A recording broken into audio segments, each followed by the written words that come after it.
I would like to show you some photographs and film coverage of what Germany looked like at the end of World War II, after years of heavy Allied bombing that had brought destruction on every city.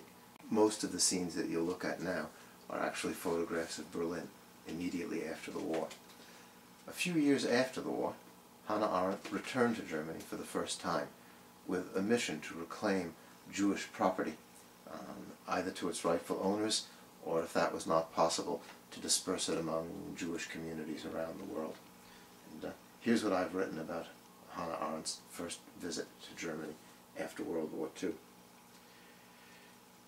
She flew to Paris at the end of November, writing to Heinrich Blücher from there that air travel was indescribably marvelous, and that Paris was still beautiful and lively. Then, at the beginning of December, she moved on to Wiesbaden and Bonn to begin work on the reclamation of Jewish property. Her first impressions were of the gray shortness of the winter day in Germany compared to New York, which, despite the differences in climate, is on the same latitude as Naples, Italy, and the reluctance of the Germans to confront the past, yielding instead to the very silence Jaspers had anticipated and feared. She wrote to Heinrich, her dear snubby, that a new Jewish question seemed to reside behind every polite conversation. How many did you kill? Even though she knew the honest answer in most cases would have been none. Heinrich was right, she told him, to want never to go back. The lump of sentimentality, she wrote, that begins to rise gets stuck in one's throat. After one has spent a week here reading every newspaper, all the way from right to left, one is ready to go back home. And everything is written in a tone of gloating. What's true is that everyone's against rearmament for participation in NATO and the Cold War. The newspapers express it more or less like this: "You see now, you suddenly want us to become soldiers, but ha-ha, now we're pacifists." Yet there's this deceptive familiarity in everything. Above all, the landscape. An indescribably wonderful reunion.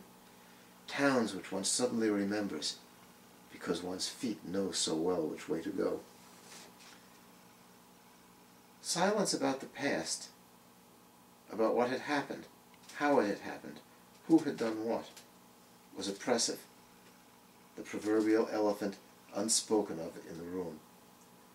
Everyone knew there were Nazis among them, but no one spoke of it because it was Uncle Willie or Fritz or Kata next door, and why make trouble? Arendt sensed that Nazi political influence was gone, and that few Germans remained true believers. But she also saw that among the many new Christian and social democrats, there were quite a few who missed the good old days of Hitler's rule before the war. The Germans were too focused on the future, establishing democracy, rebuilding and improving the infrastructure and economy, salvaging what could be salvaged of a German way of being, to grieve over their own losses or the evil they had brought about. They were all living off lifelong illusions, she wrote to Heinrich, and working like mad. The towns were still in ruins after bombings of unprecedented magnitude in the air war, but the ruins had already been swept clean.